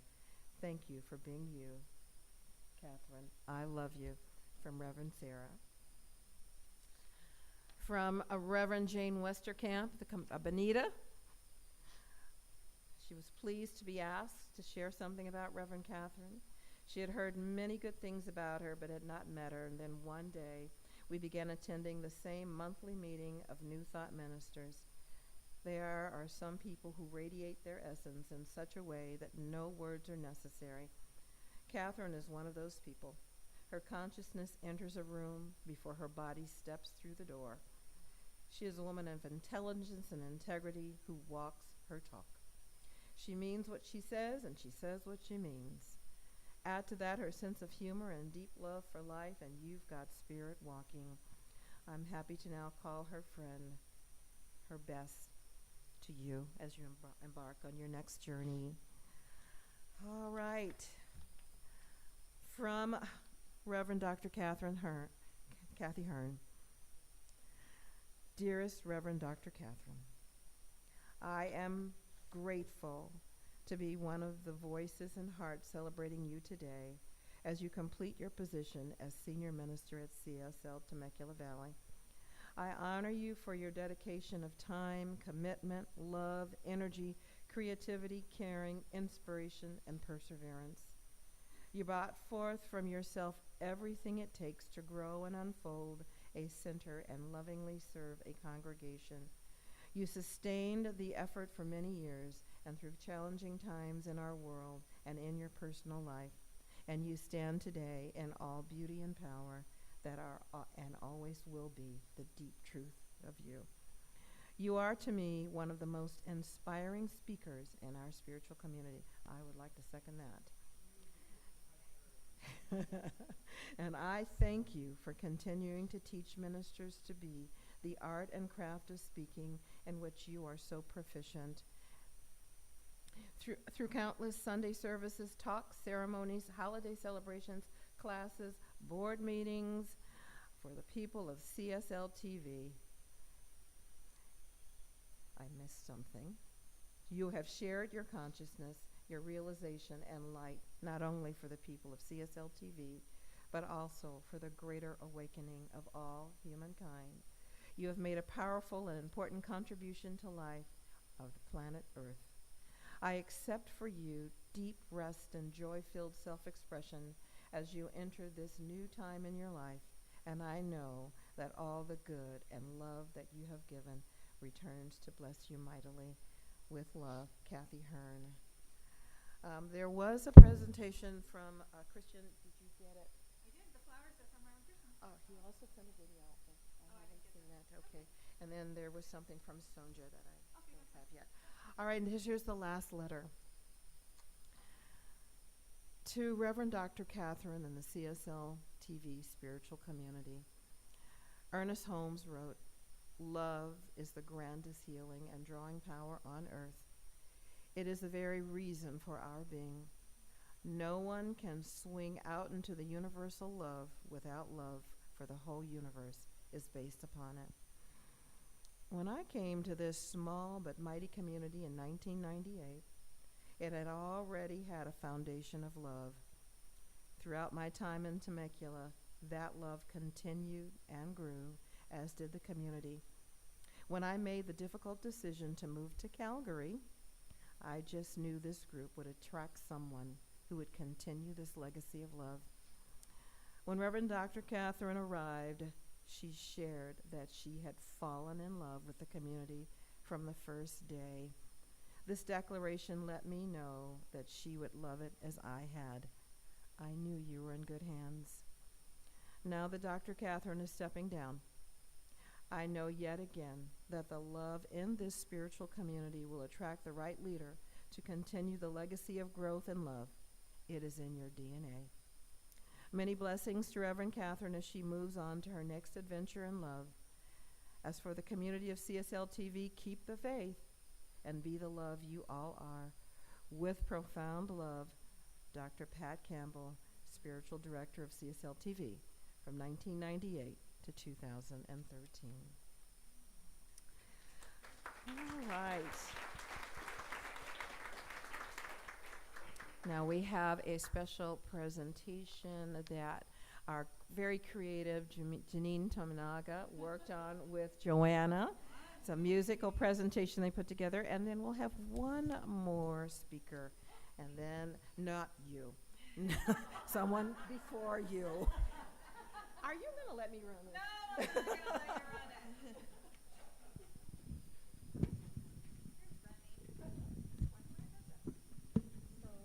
I was thinking bunny slippers and bonbons, but we decided to do a song instead.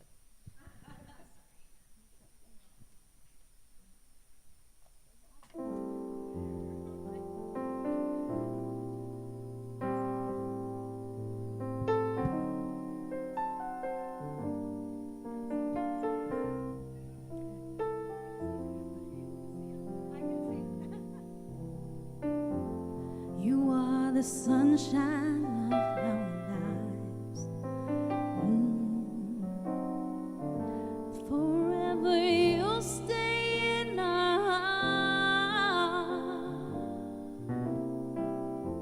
You are the apple of our eyes. Forever you'll stay in our souls.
right, and finally, Steve and Emily. Katherine, supportive family, her loving husband and daughter. We're going to hear from her heart. Steve? Oh, you sneaky. You told me you weren't. Sneaky, sneaky. I told you what? You said you weren't speaking in the service. Wow. It's a little different down there versus being up here. Hi. So it's interesting, opposites do attract. My wife is an amazing speaker, and I'm there basically in the trenches supporting her as best I can, and here I am today. So bear with me. I have just a few words I'd like to share. It has been truly a gift walking this path with all of you. From our first day here until now, I feel blessed to have been part of this community and to watch as my wife, our minister, has guided each of us on a journey of spiritual awakening.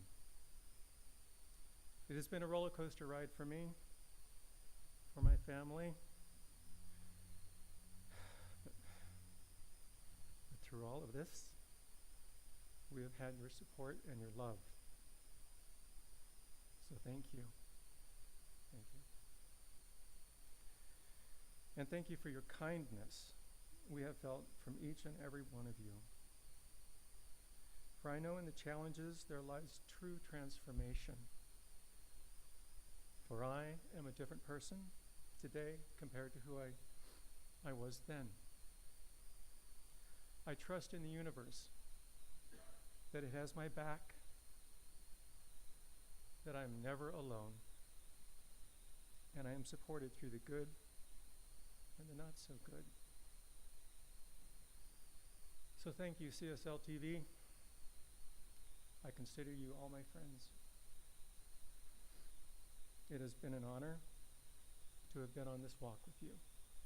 Thank you.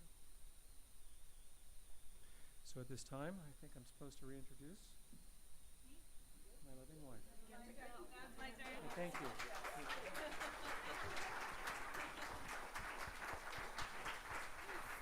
Stinker. Yeah, when we get Steve up here, it's a big deal. Okay, so everybody listen, I know this is going long, and I'm sorry, I am going to do my little thing I had. So we are going to have some good lunch. I apologize. I keep thinking of that, there's a Lyle Lovett song about the preacher who preached all day, and then the people got so hungry they ate a bird. And so that goes through my head every time I think I'm going long, so I'm going to listen to some Lyle Lovett today. But I apologize, but that was beautiful. Thank you for everybody who spoke, for your messages and your kindness. And just the fact that you showed up today is a big deal to me. Everyone who's in this room, you live in my heart, and I'm really grateful.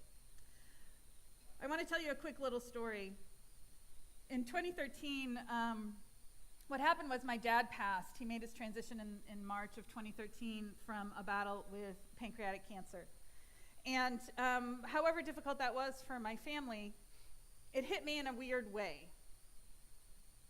I was 42 years old, and I realized, I woke up to the fact that I was living at a pace as if I was going to live to 150. And though I have some friends who are going to plan to live to 120, I didn't think that was going to happen. And so I knew that I had to kind of wake up, that these things that I had thought that I would grow into, that would happen in my life, that if I really wanted them, I needed to kind of get going on it. And I had that realization literally in a moment of meditation. And the next day I got on a plane and I went to Vancouver for our Centers for Spiritual Living convention. And I was the dean at the time, and I had all these meetings, and I was busy. You know how I am. I don't want to be like that anymore. But so I was running from one meeting to another, and I was running down this hallway in this beautiful hotel, and this minister, who I wasn't quite sure who it was, ran up to me, just kind of short. I didn't really, I kind of knew who it was, but I didn't know. And she said, "Katherine, I've been looking for you." And I was like, whoa, oh God, when someone does that as the dean, I usually think I'm in trouble. So I was like, "Oh, hi," And she goes, "Listen, I just announced that I'm leaving my pulpit in Temecula, and I needed you to know. Okay. And she ran past me. And I stood there, literally stuck to the spot, and I said, oh, fudge. But I didn't say fudge. Because I knew that I was called to this. And this was February. And so what happened was she didn't leave till April. That was Reverend Dr. Pat Campbell, who I know now really well. The job posting went in June. I applied in June. I candidated in September, and I started in December, and this was March. And when I knew that it was a foregone conclusion from the minute she said that to me. So even though I had to go through the candidating process, it was kind of like waiting. I'm like, come on, you guys, we know it's right. Like I knew it was right. But then I was like, how could I possibly know it's right? I don't even know these people. And I used to do drive-bys on the church. And I was like, oh, where is it? And I found it, and I would drive by and saw people going in, and was like, ooh, there's the people, ooh, you know. And what happened was and so when I came for my candidating weekend in September, the first day was all the interviews. So I met with the committee and the practitioners and the board, and then the community came in, and I had like 5 hours of questions, you know, of being questioned. And I went home, and Steve was making dinner, and I ran in the house and was like, Steve, oh my God. And he's like, what happened? And I was like, there's all these people over there that I love, that I would not have ever known if I didn't do this. Like, there's all these people that we love, that we're gonna love, that like go to dinner where we go to dinner, and like go to Costco where we go to Costco, and we don't even know that we love them, but they're there, you know. And he's like, you really are getting crazy. And yet it was true. Like, I knew from that minute. And so yes, I did really want everybody to listen to the next speaker, but I knew that we were done, and I knew that what was going to happen, and we started. And then we had this experience of just moving through some really difficult times at this church together. And we did. We had our building sold out from underneath us, and we had to move. We moved into a big building that we thought we were going to stretch and grow, and we shrunk. And oh yeah, in the middle of that, I got cancer, by the way, and then this happened, and all these things started happening. And then, by the way, COVID. They don't train you how to do ministry in COVID. That's not part of the curriculum, although it will be now.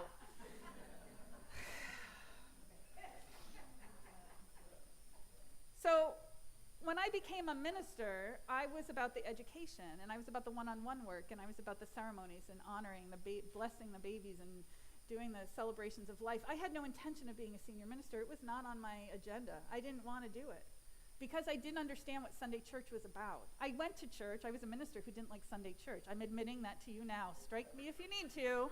I did not like Sunday church. But I stayed despite the fact that it was a church because I knew that there was something in it. But what CSL TV taught me is it taught me the importance of why Sunday church is important, of why this is a blessing in our lives. It's because we need a safe haven where people see us as who we are. We need a place where we can just go and be and not have the fear of being attacked by somebody else's belief system. We are such an open, welcoming, affirming community that we can sit in community together, and it's important that we remind ourselves every week that this is the real truth of life, because we do have to navigate out there when they have some other people have different ideas about this. And we do our best, and we feel the most connected and alive when we have this understanding with us. And so I learned what the blessing of Sunday church is, and I understand the importance of spiritual community. And so I have some acknowledgments I need to make. You know what, if you are one of my board members throughout the whole entire time, can you just please stand? Because I've had the most incredible boards of ever in this church. These people, yes, Dina too, yes. I am so grateful. Thank you. You know, your board of directors makes the place work, and it keeps it going, and they all have part-time jobs, and they're thankless. And so, because they're not up front all the time, but our boards work so hard to make sure that we get to do what we do. and that we get to continue. And I'm so grateful for each and every board member who helped us face those moments when we thought my house was going to get taken from me, and we thought that all the crazy crap that was going to go on. We prayed our way through it, and we got through it with such grace and support. And thank you for each and every person for supporting this community. All right. For my practitioners, if you are or have been a practitioner under me in the last 8.5 years, I invite you to stand, please. Thank you. These are our beloveds. Yep. Yes. And Reverend Michael.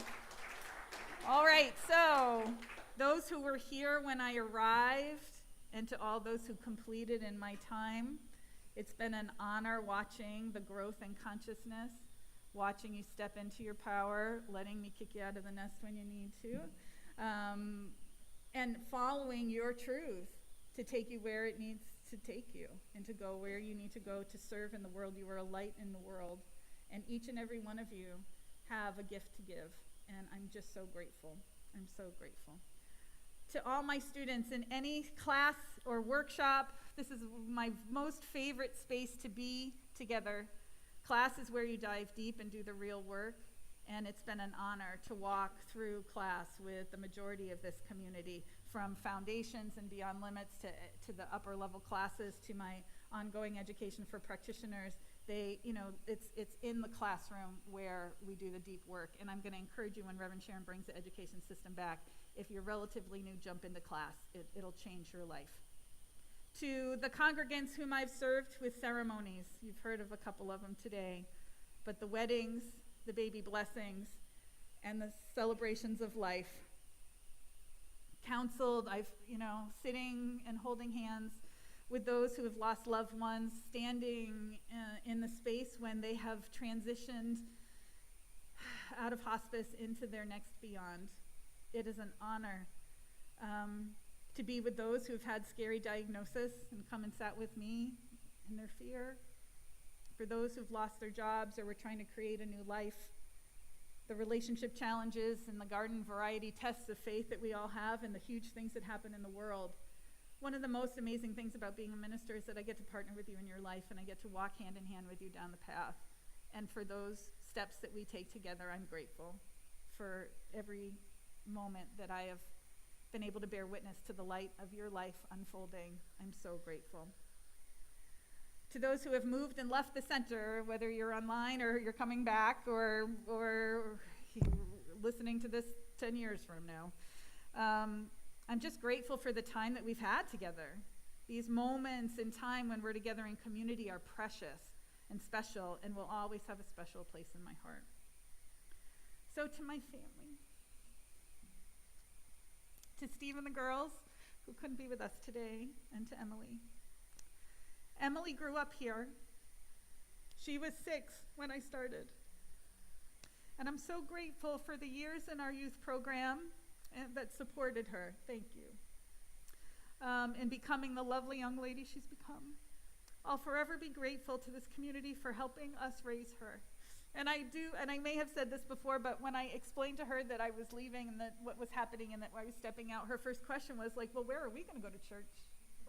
And I love that. I haven't solved it yet, but I love that. And I love that that's part of her, who she is. So to my husband, who I can't look at right now, but who had no idea when we started dating 19 years ago what it would mean to be in a relationship with a minister. Try bringing that up on your first date. Yeah, okay.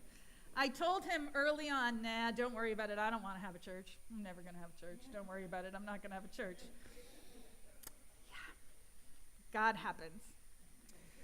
I'm grateful for my Sunday morning tea and my breakfast, for coming to church each week and participating, which I know is hard for you sometimes in your shyness. For all of the volunteer work. My family has been running the volunteer stuff. So by the way, we've got our new team doing our live streaming, and we are going to need someone to run PowerPoint next week because Emily's not going to be here. So if volunteers, talk to Cecilia, please. I'm so grateful for all that you've done to support me and allow me to do this.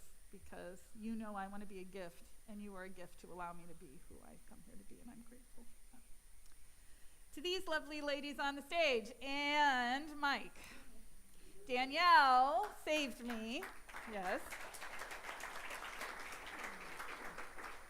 Danielle saved me. She stepped in last year in a moment and said, I can come in and help you for a couple of months, and she stayed for 10. And I can't look at you right now because she caught me in a moment where I just didn't know what to do. I was at my wit's end, and I had no idea what was happening with the community and where we were headed, and everything was shifting and changing in such a way. And she just came in and said, I got this. And you know what? You do. She can do anything. She can put anything together. She's the utmost professional, and I just am so, so grateful for that time. You're amazing. Thank you. Yeah, lovely. So Mike, who came in at the last minute and had no idea who we were, what he's getting into, who has dealt with a really horrible C sharp. I'm sorry, it is coming back. You guys are going to have to figure out what to do with the C sharp, but with the piano. But it's just an incredible player, an amazing person who just is like, yeah, I can do that. Yeah, we can do that. He does service in my living room. He does service on my back deck. He does service with a piano that's broken. He can do anything, and he's just such a gift. So thank you, Mike. And this one who I'm just now getting to, I keep saying, what I've been saying about her, is that I just want to let her voice out. Like, let's take it out for a test drive, you know? And she's been, every week, we've been letting her go a little bit more. You guys are in for it, because she is incredible. And it's a thing that is, all of it's hard, but this is the hardest part, is that she is the demonstration of prayers for years. She's down the street, and she's lovely, and your voice is so smooth and so powerful and so amazing. You guys got it going on. So this is a gift that I'm leaving for you, and I'm just so grateful for the time that we've had. Thank you for finding her. Danielle found her. Oh, my God. I know she's in here. Cecilia. My sweet Cecilia. Cecilia's the other one that stepped in a moment and saved me. And she was just so willing. Her love for this community and her love for me. And we've been figuring it out through floods and reconstruction and broken bathrooms, and we have no idea how to get into the computer. I mean, the whole thing is just hilarious. And we get along so well because we know that whenever we hit a rough spot, we just meet at the bowl that has the chocolate in it. And it's been really great to walk this path. So Cecilia, thank you. I couldn't do this without you. All right. Okay, so I'm almost there. I promise I'm almost there. I really am.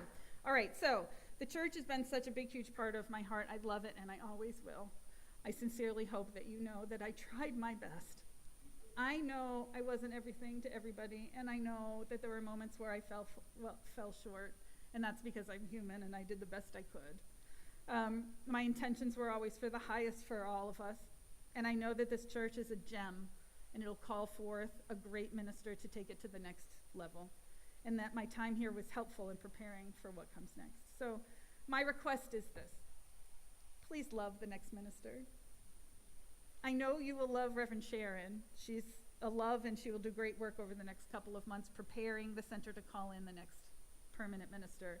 But when that person arrives, please do not feel that you are being disloyal to me. Love them. Love them.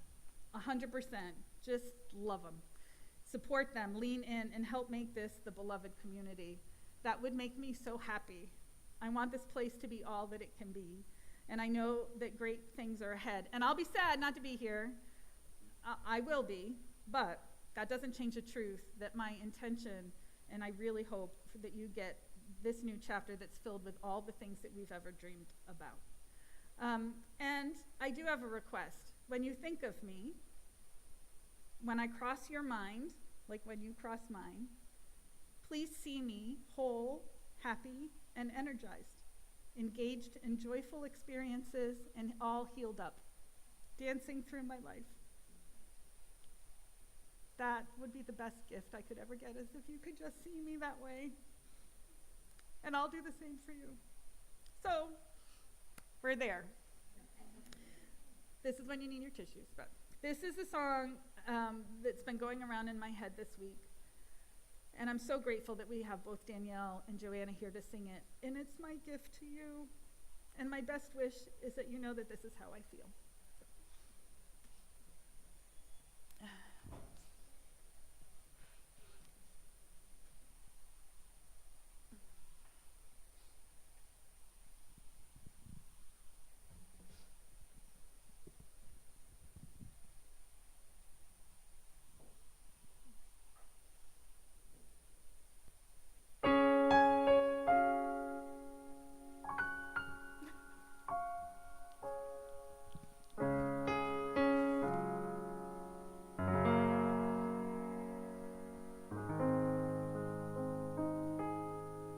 Heard it said that people come into our lives for a reason, bringing something we must learn, and we are led to those who help us most to grow if we let them, and we help them in return.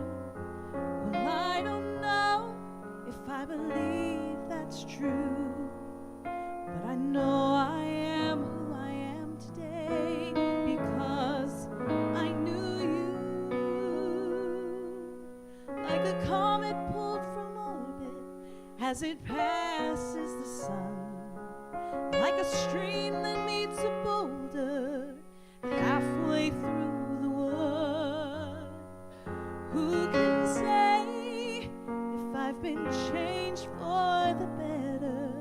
But because I knew you,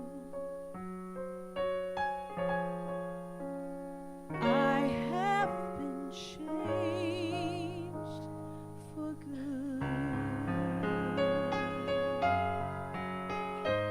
And well, maybe then we will never meet again in this lifetime. So let me say before we part, so much of me is what I've learned from you. You'll be with me like a handprint on my heart. And now whatever way the story's end, I know you have written mine by being my friend. Drop my sky bird in a distant wood. Who can say if I've been changed for the better? Because I knew you, because I knew you, I have been changed for good. And just to clear the air, I ask forgiveness for all the things I've done lately for. But then I guess we know there's blame to share, and none of it seems to matter anymore.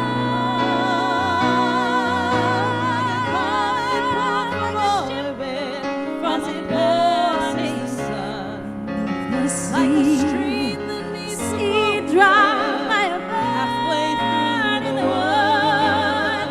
Who can say if I've been changed for the better? I do believe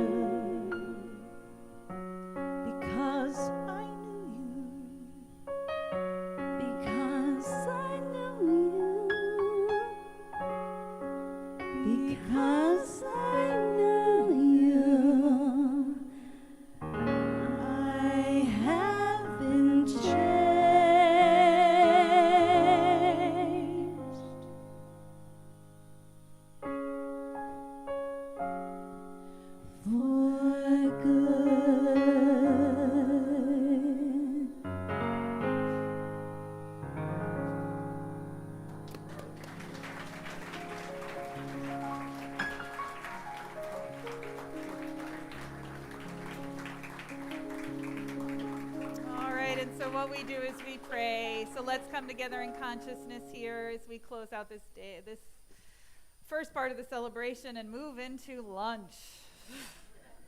How grateful I am for this moment, for this opportunity to come together and to share our love.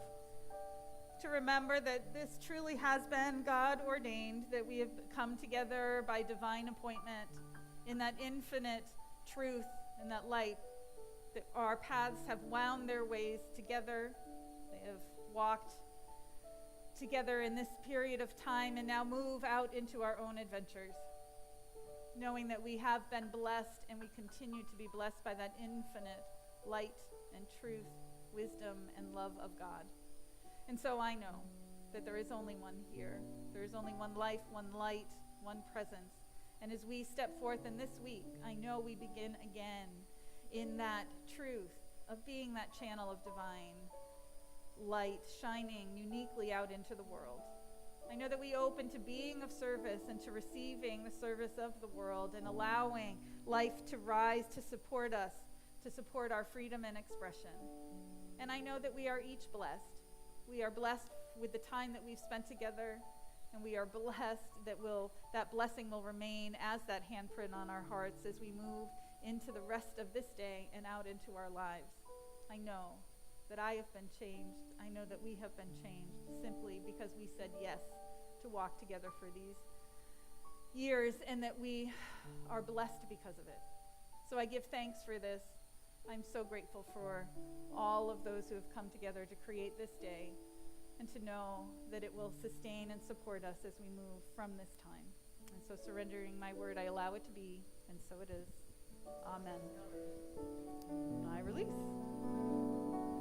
There was a time in my life I thought I had to do it all for myself. I didn't know the grace of God was sufficient. I didn't know the love of God was in. But now I can say, if you are discouraged, struggling just to make it through another day, you have to let it go.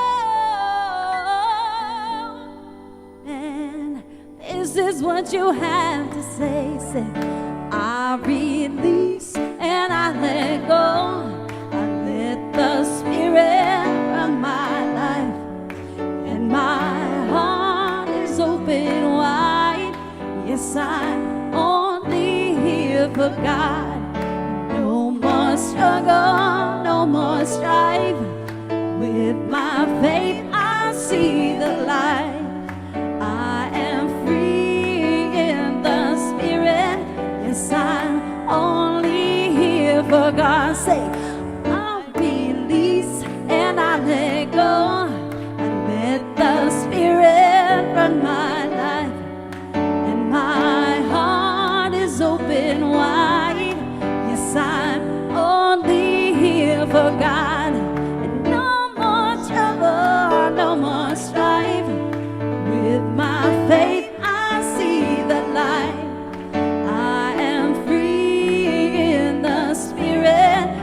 I'm only here for God. Yeah.